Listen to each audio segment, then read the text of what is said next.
భర్తను చంపేయాలని భార్య ప్లాన్ చేసిందా? ప్రమాదంలా కనిపించేలా ప్రాణాలు తీయాలని కుట్ర పన్నిందా? చివరికి ఒక వాట్సాప్ మెసేజ్ దాచిపెట్టిన కథ మొత్తాన్ని బయటపెట్టిందా?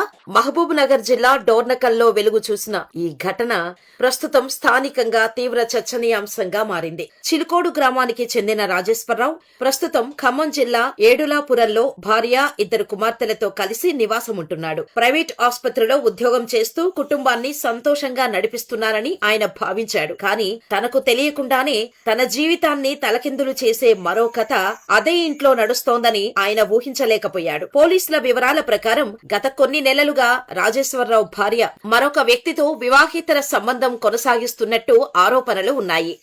భర్త విధులకు వెళ్లిన తర్వాత ప్రియుడిని ఇంటికి పిలిపించుకొని తరచూ కలుస్తున్నట్టు విచారణలో వెల్లడైనట్టు సమాచారం. ఈ వ్యవహారం జులై 27న అనుకోకుండా బయటపడిందని చెబుతున్నారు. ఆ రోజు విధులకు వెళ్లిన రాజేశ్వరరావు మధ్యలో పని ఉండటంతో ఇంటికి చేరుకున్నాడు. అదే సమయంలో ఇంట్లో భార్యతో పాటు మరొక వ్యక్తి ఉన్నట్టు గుర్తించిన ఆయన ఒక్కసారిగా షాక్ కు గురయ్యాడు. వెంటనే భార్యను నిలదీసి ఈ విషయాన్ని పెద్దల సమక్షంలో పంచాయతీ పెట్టి తేల్చుకోవాలని నిర్ణయించుకున్నట్టు తెలుస్తోంది. అయితే ఆ తర్వాత జరిగిన పరిణామాలు రాజేశ్వరరావు అనుమానాలను మరింత బలపరిచాయి. తన సోదరుడిని తీసుకురావడానికి బైకుపై వెళ్తుండగా భార్య ప్రియుడు తనను వెంబడిస్తున్నట్టు గమనించినట్టు ఆయన ఆరోపిస్తున్నాడు.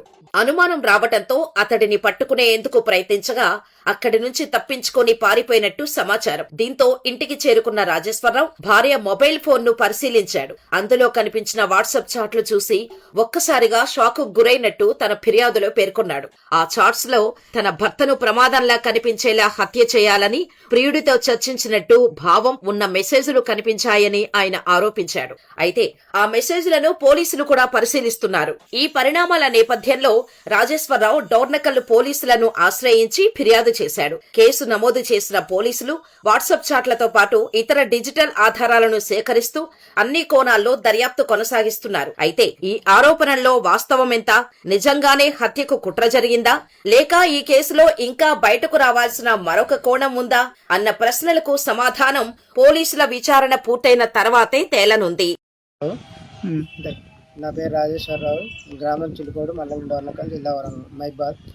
ఇట్లా నేను ప్రైవేట్ హాస్పిటల్లో పనిచేస్తున్నాను. నా భార్య ఇట్లా నన్ను ఈ చాటింగ్ ద్వారా ఇట్లా నన్ను చంపడానికి ప్రయత్నించింది. నా భార్య భవాని మా పురిమెట్ల సైదులని చంపడానికి నన్ను ప్రయత్నించింది. అదే నేను తెలుసుకొని నన్ను నా పిల్లల్ని కాపాడాల్సిందిగా స్టేషన్లో ఫిర్యాదు ఇచ్చాను. ఎఫ్ఐఆర్ కూడా నమోదైంది, ఖమ్మం ట్రాన్స్ఫర్ అయింది. ఇదే నన్ను న్యాయం చేయాల్సిందిగా కోరుకుంటున్నాను.